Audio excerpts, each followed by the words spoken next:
How well do you think an $80 smartphone will perform like? Especially the one that comes with a 10 watts of charger and the Helio G81 chipset. Well, this is the Infinix Smart 9, the newest in Infinix line of lower end devices, and this video is what I think you should consider before making a purchase. In the box, the Smart 9 comes with all the necessary accessories that you'll be needing for your day-to-day usage of this device. And I personally think we should applaud Infinix for always trying to include all the accessories we need for the device alongside with the device. Unlike other smartphone brands that just gives us the device and remove the accessories. A good example is the Samsung. No shirts at all. And just like what we have in the Pop 9, Infinix maintained a minimal design on the Smart 9. The build quality is plastic, but on first look, you may likely mistake it for a glassy look. The device comes in 4 colors, that is the metallic black, the mint green, the sandstone gold, and neo titanium color. Again, just like the Pop 9, the Smart 9 comes with a designated IP54 rating for splashes and dust resistance. And speaking about the Pop 9, I made a review of the Pop 9, so if you haven't seen it yet, I'll link it on my description or somewhere around this video. Just click and watch, of course, after you're done watching this video. And if you're still here, don't forget to like and subscribe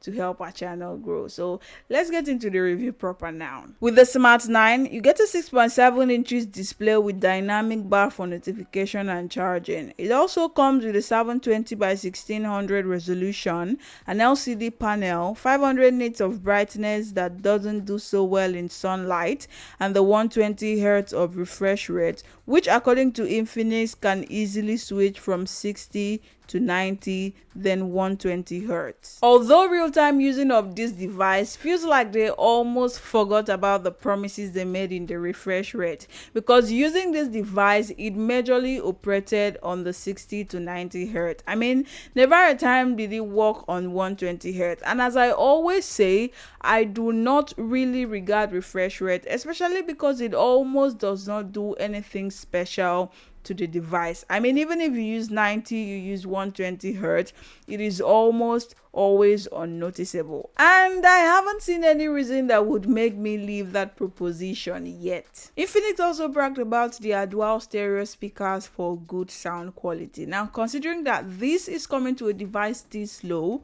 then I think we should definitely give it to Infinix. Another interesting feature brought to the Smart 9 is the always on display. And for the fact that this feature is not very rampant, especially in lower budget or lower level devices like this one, then I think Infinix might have stretched just a little bit on this device. Now for me, I think the important point where Infinix falls back on the Smart 9 device is in the performance. The Smart 9 is powered by the MediaTek Helio G81 chipset, same as what we have in the Redmi 14C, but the Smart 9 comes with the Android 14 Go edition, which is rather low for a supposed upgrade device. And just like I always advise on lower level device, the Smart 9 is not a gaming smartphone. If you're looking to play high graphic demanding games like the CODM, fine, it might struggle to play, but you are sure to have a lot of bugs and crashes, and I'm sure you don't want to crash your phone even before you start using it. So games like Subway Surfers, Temple Run, Candy Crush would do just fine. But if you are stubborn enough to still want to play CODM, it will play on very low graphics, and what you want to do is to get the higher variant of RAM, say somewhat 6 gig to 8 gig of RAM.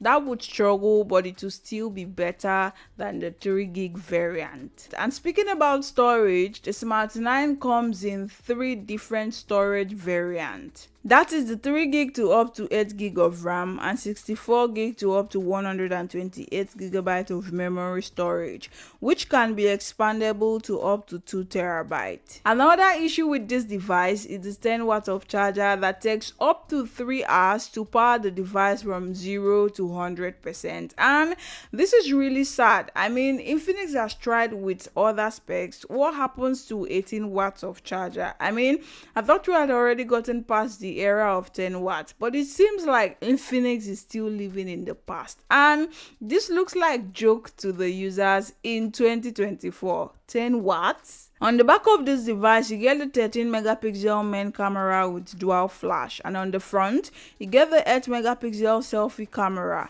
The camera performance isn't something you shouldn't be excited about at all, actually. Now, what do I think about this device? Honestly, the Smart 9 is not that bad of a device. Matter of fact, it is one of the most decent, low budget, low level smartphones in the market right now that actually does the work.